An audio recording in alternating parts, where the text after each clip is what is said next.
మాజీ ముఖ్యమంత్రి నేను అవమానించడం కోసం కెమెరాలో లోపలికి పోవడానికి వీడియో తీస్తారు. వీడియో ఒకసారి ఫోటో తీసుకుంటాడు. మామూలుగా ఎవరైనా కూడా కూర్చోబెట్టి లోపలికి తీసుకొని పోయి కూర్చోబెట్టి ఎవరికైనా కూడా ఫోటో తీసి పంపిస్తారు. ఫోటో తీసి తర్వాత పంపిస్తారు. కేవలం నన్ను అవమానించాలని ఇలా సేడిజం చూడు ఎలా ఉందో, సేడిస్టిక్ మెంటాలిటీ చంద్రబాబు నాయుడు గారికి ఎలా ఉంటుందని చెప్పడానికి చెప్తా ఉన్నా.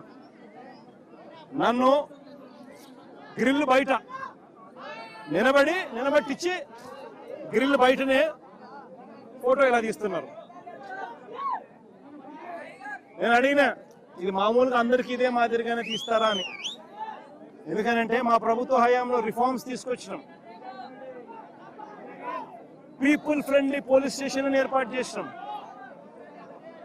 పోలీస్ స్టేషన్కి ఎవడైనా వచ్చినా కంప్లైంట్ ఇవ్వడానికైనా కానీ ఇంకొకటికైనా కూడా కూర్చోబెట్టి కర్టసీ ఎక్స్టెండ్ చేసి చిక్కటి చిరునవ్వుతోనే కంప్లైంట్ తీసుకునే వ్యవస్థను మేము తీసుకొచ్చినాం. పీపుల్ ఫ్రెండ్లీ పోలీస్ స్టేషన్ అని మేము తీసుకొస్తే ఇక్కడ అవమానించే కార్యక్రమం ఎవరికి మాదిరిగా చేయరంట. నేను అడిగిన సూపరింటెండెంట్ను ఏమన్నా అందరికీ ఇదే మాదిరిగానే చేస్తారా అని. లేదు సార్, అందరినీ మామూలుగా అయితే కూర్చోబెడతాము, మీరు కాబట్టి నిలబెట్టించి మాదిరిగా చేయాలా అని చెప్పి ఆదేశాలు వచ్చినాయి సార్ అంటాడు. ఏమి సేడిజం అంటే ఇది.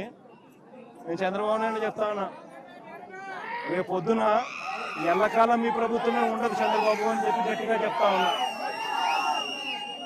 ఏదైతే మీరు ఇస్తున్నారో ఇవే రేపు పొద్దున పనులు అవుతాయి.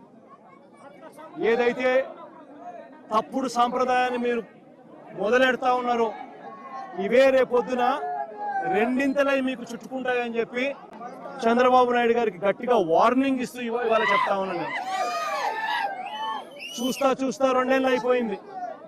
కళ్ళు మూసుకొని కళ్ళు తెరిచేసరికి మరో 3 ఏళ్ళు కూడా అయిపోతుంది. దాని తర్వాత మాత్రం ఇదే చంద్రబాబు నాయుడు గారికి చెప్తా ఉన్నా, వెన్నుపోటు పార్టీకి నాయకుడిగా ఉన్న చంద్రబాబు నాయుడు గారికి చెప్తా ఉన్నా, ఈ మాదిరిగా తప్పుడు కార్యక్రమాలు ఏదైతే చేస్తా ఉన్నావో, తప్పుడు విత్తనాలు నాటుతా ఉన్నారు. ఈ విత్తనాలు రేపు పొద్దున చెట్లు అవుతాయి. ఒక తప్పుడు వ్యవస్థను మీరు క్రియేట్ చేస్తున్నారు. మానుకోకపోతే ఇవి మీకు చుట్టుకుంటాయి రెండింతలయ్యి అని చెప్పి చంద్రబాబు నాయుడు గారికి గట్టిగా వార్నింగ్ ఇచ్చి మళ్ళీ చెప్తా ఉన్నా.